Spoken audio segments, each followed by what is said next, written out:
Hello, guys, welcome to Ideal Bibliotheca.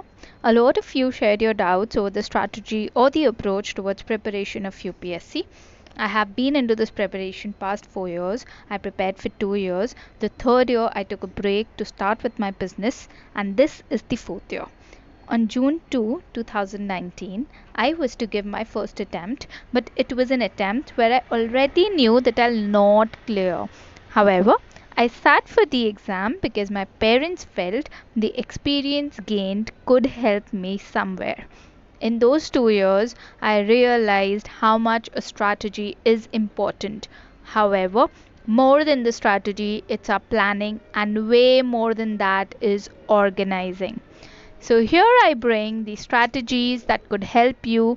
However, these are not experts' advice, but just a friend sharing the insights with another friend.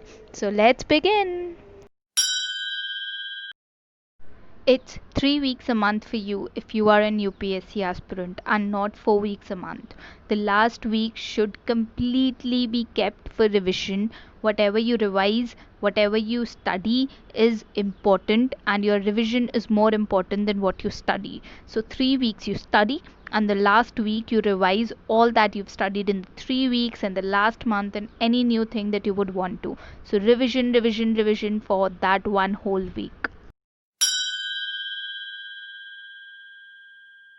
The same concept again. You want to keep your Sundays light? Keep it light. You want to spend time with your family, want to spend time on your entertainment, you want to spend time with your friends? Do that. But what do you do for the rest of your day? You revise. So, whatever you've done, the hard work that you've done all the 6 days in a week, you spend that Sunday to revise completely of what have you done, what you want to do, and then obviously by the end of that Sunday, you strategize for your next 6 days in a week.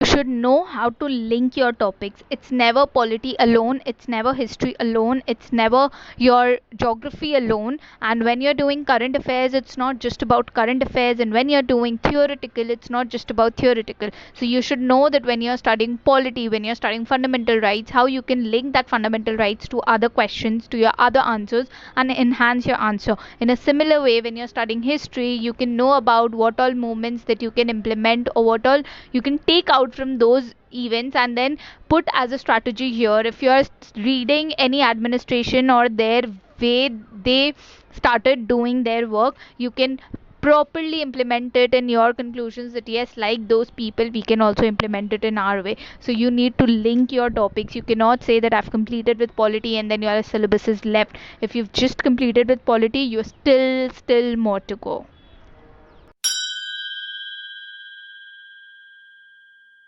It happened with me, will happen with you too. You have to value whatever you are investing. You are investing your time, you are investing your hard work, you are investing your valuable brain into it. So you need to value that investment. It will definitely happen that today you're following one strategy and tomorrow that strategy might be developing or might completely change. But that simply doesn't mean that the time that you've invested into reading, into studying in this way, in this strategy, you just get away with that. Take those notes with you, revise, keep revising those notes, and then proceed. Don't just leave it out. I don't even remember how many strategies I had changed, and just in keeping these strategies, I felt that I studied and studied, but I did not actually collect anything because I was leaving out whatever new I was getting holding to, and I was leaving out the old ones there. So that's important. You need to know what is your investment and where would you want to, and how would you take that along with you.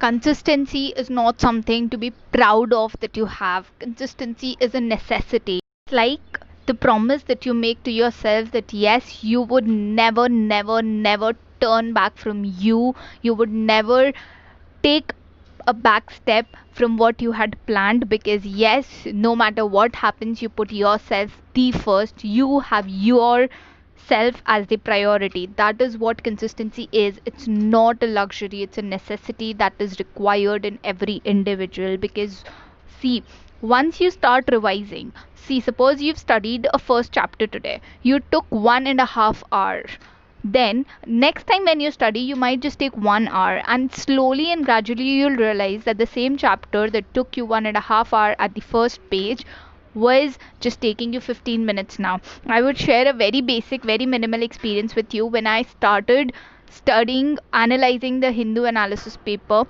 I took 3 days to complete one paper properly, because at that point of time my English wasn't that good, and the vocabulary that Hindu had was too much for me. So the first thing that I left was that, and now it just takes me max to max an hour to complete that Hindu analysis. The same goes with your answer writing. I would take 1 day for one question and nothing else apart from that question would I study on that day.